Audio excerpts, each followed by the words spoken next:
La collecte nationale des Restos du Cœur mobilise les bénévoles qui vont à la rencontre du grand public dans les supermarchés pour collecter les denrées alimentaires et d'hygiène.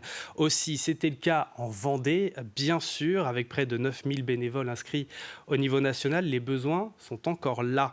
On fait le point sur cette collecte avec notre invitée, Christine Carle. Bonjour et bienvenue. Bonjour. Vous êtes la présidente des Restos du Cœur en Vendée. C'est un moment important dans le calendrier des restos et des bénévoles. C'est très, très important, c'est très motivant, ce rassemblement annuel. C'est vraiment un temps fort de cohésion, d'équipes, de bénévoles qui sont sur le terrain. Ça s'organise un mois à l'avance et ça nécessite énormément d'énergie, de temps et d'énergie, oui. Eh ben, vous avez répondu à ma prochaine question, justement, c'est comment ça s'organise. Donc ça se passe un mois à l'avance, c'est ça? Alors, un mois, 2 mois à l'avance. Disons qu'on prend effectivement attache auprès des magasins qui acceptent notre présence.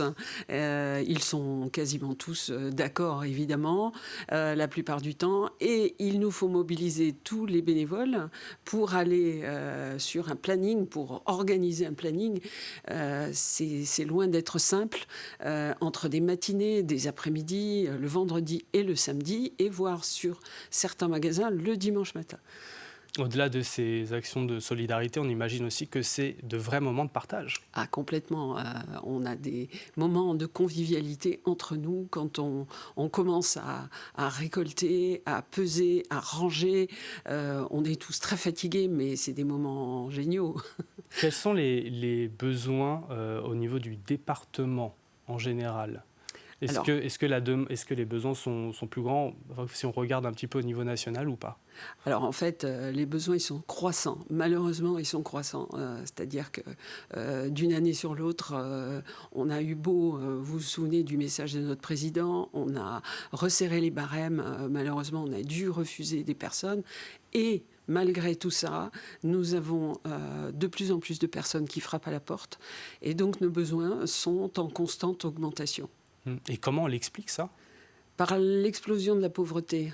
Alors, je ne suis pas sociologue, hein, donc je ne vais pas pouvoir vous donner les explications. Par contre, nous, les grandes catégories de personnes qui viennent, c'est les familles monoparentales, les retraités qui ont des petites retraites de 700 à 800 euros, et maintenant des travailleurs pauvres. Voilà, ça c'est plutôt nouveau. J'imagine aussi que vous avez peut-être des retours de ces gens-là lors des collectes, peut-être qu'ils en parlent aussi un petit peu avec les bénévoles. Alors non seulement ils parlent, mais ils sont membres actifs de la collecte parce qu'ils viennent nous aider.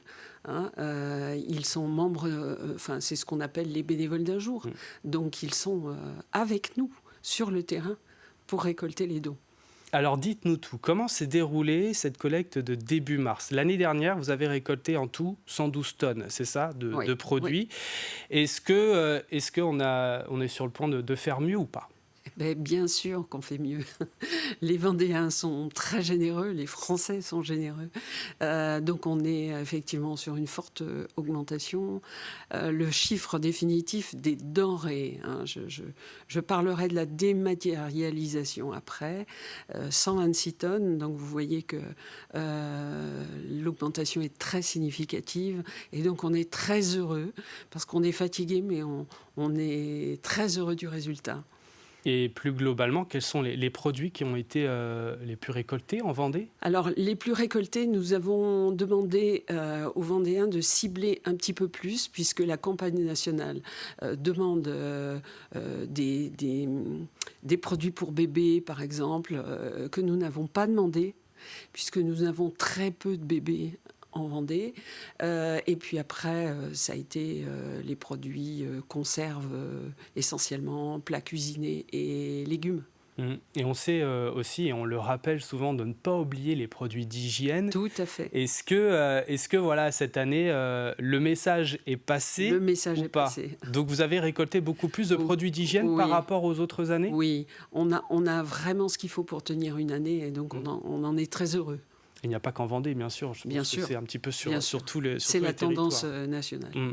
Quels sont les projets, actions peut-être à venir dans les prochaines semaines, les prochains mois pour les Restos du Cœur en Vendée?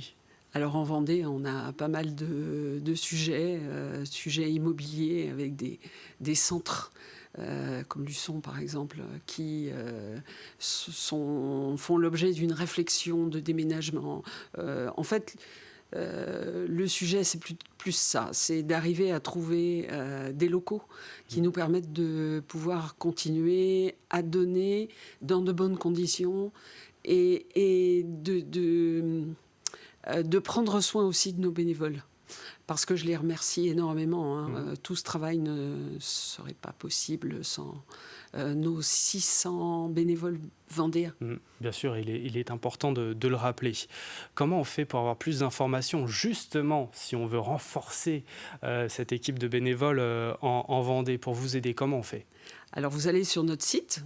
Là, vous déposez votre demande de bénévolat et nous avons toute une organisation autour de ces demandes de bénévolat. On vous prend en charge très rapidement, on vous téléphone et on prend en compte votre demande. Ou alors, vous pouvez vous frapper à la porte d'un des centres le plus proche possible de votre domicile. Ça sera pareil. On va vous accueillir à bras ouverts.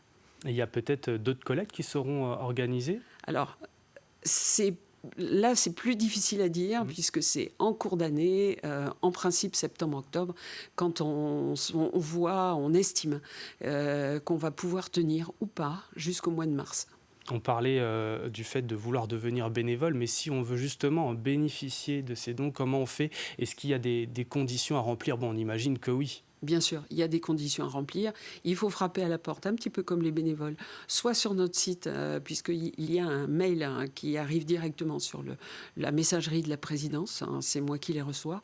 Je les retransfère sur les centres les plus proches des domiciles des personnes accueillies qui frappent à la porte. Et puis, bien sûr, il y a des contraintes, puisque nous faisons une analyse un petit peu budgétaire de leur situation. On regarde ce qu'ils ont à payer comme facture et ce qu'ils ont comme aide et ce qu'ils reçoivent. Et cette balance nous permet de savoir s'ils rentrent dans nos barèmes. La situation est regardée de près. On vous trouve où en Vendée? Votre siège est à Meuron-le-Captif. On vous trouve aussi ailleurs? On a 12 centres. Donc ces 12 centres sont répartis sur la totalité de la Vendée. Alors La Roche-sur-Yon, bien sûr, mais Montaigu, Givran, Fontenay. Je vais pas forcément tous les citer parce que je les ai pas en tête, mais regardez à côté de chez vous, il y en a forcément un. Eh bien, c'est noté. Merci beaucoup, Christine Card, d'être venue sur le plateau C'est moi qui vous remercie de la m'avoir matinale. invitée.